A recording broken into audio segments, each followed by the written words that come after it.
نحمدہ و نصلی علی رسولہ الکریم۔ تاریخ عالم کا ورق ورق انسان کے لیے عبرتوں کا مرقع ہے۔ بالخصوص تاریخ کے بعد واقعات و انسان کے ہر شعبہ زندگی کے لیے ایسے عبرتناک ہیں کہ جن سے صرف نظر نہیں کیا جا سکتا۔ انہی واقعات میں سے ایک واقعہ سیدنا حضرت امام حسین رضی اللہ تعالیٰ عنہ کی مظلومانہ شہادت کا بھی ہے۔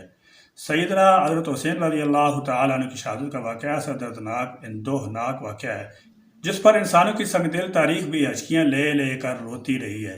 اس میں ایک طرف ظلم و ستم، بے وفائی، بے اعتنائی، محسن کشی، نسل کشی کی ایسے المناک اور درد انگیز واقعات ہیں کہ جن کا تصور کرنا بھی آج کل ہم جیسے لوگوں کے لیے ناممکن ہے، اور دوسری طرف اہل بیت و اطہار رسول پاک صلی اللہ علیہ وسلم کے چشم چراغ اور ان کے 72 متعلقین کی ایک چھوٹی سی جماعت کا باطل کے مقابلہ کے لیے ثابت قدمی اور جانثاری جیسے ایسے محیر العقول واقعات ہیں کہ جن کی نظیر تمام عالم انسانیت کی تاریخ میں ملنا مشکل ہی نہیں ناممکن بھی ہے۔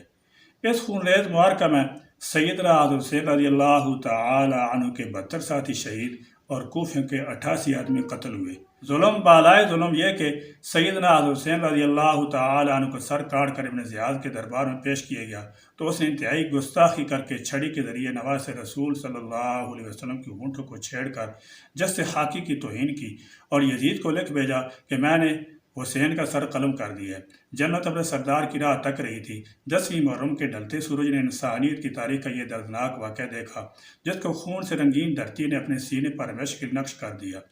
نوجوانان جنت کے سردار اور خانہ نبوت کے چشم و چراغ نے اپنے خون سے شجر اسلام کو سیراب کر کے انمٹ داستان رقم کی جو آنے والی نسلوں کے لیے مشعل راہ ہے۔ سیدنا حضرت حسین رضی اللہ تعالی عنہ کی حیات طیبہ پر غور کیجیے کہ انہوں نے کس صبر و استقلال، اولوالعزمی اور جوان مردی سے دنیا کے سخت سے سخت مصائب کا مقابلہ کیا، آخری دم تک حوصلہ نہ چھوڑا، قیام عدل و انصاف اور اصول آزادی کے لیے اپنی آنکھوں کے سامنے اپنے عزیزوں کو خاک خون میں تڑپتے دیکھا، اور آخر میں خود بھی روزہ کی حالت میں جام شہادت نوش کیا۔ آخر وقت میں بھی نماز کو ادا کیا اور امر بالمعروف اور نہی عن المنکر کرتے رہے۔ اے جوانان ملت، سیدنا حضرت حسین رضی اللہ تعالی عنہ کی یہ عظیم الشان شہادت ہمارے لیے ایک دائمی اسوہ حسن ہے۔ کاش اہل بیت کے خصوصی محبت کا دم بھرنے والے ماتم اور تعزیہ وغیرہ مشرکانہ بدعات کو چھوڑ کر سیدنا حضرت حسین رضی اللہ تعالی عنہ کی عظیم الشان قربانی کے اصل مقصد پر غور کریں۔ اللہ تعالیٰ جل شانہ سب کلمہ گو مسلمانوں کو سیدنا حضرت حسین رضی اللہ تعالی عنہ کے دلیرانہ نقش قدم پر چلنے کی توفیق عطا فرمائے۔ آمین یا رب العالمین، وآخر دعوانا الحمد للہ رب العالمین۔